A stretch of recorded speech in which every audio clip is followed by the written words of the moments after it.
जवनपुर जिला हो जवनपुर जिला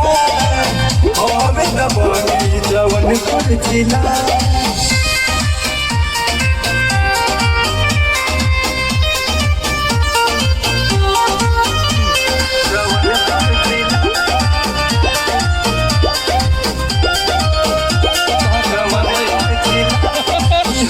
बच्चा खेला कट्टा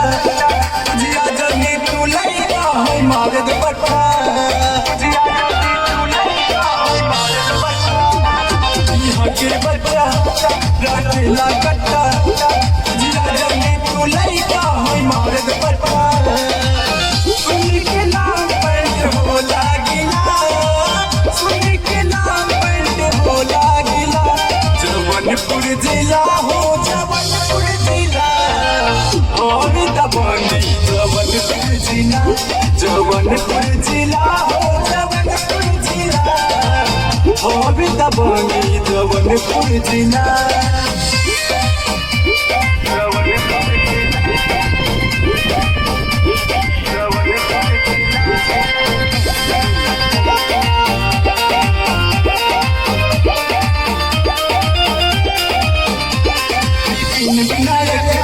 बड़े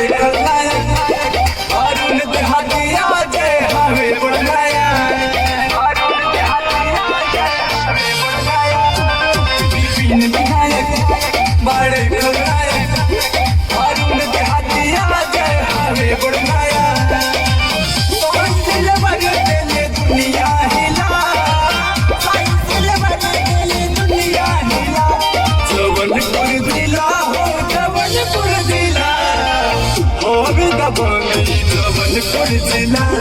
जवनपुर जिला हो जवनपुर जिला होवे दबोनी जवनपुर जिला।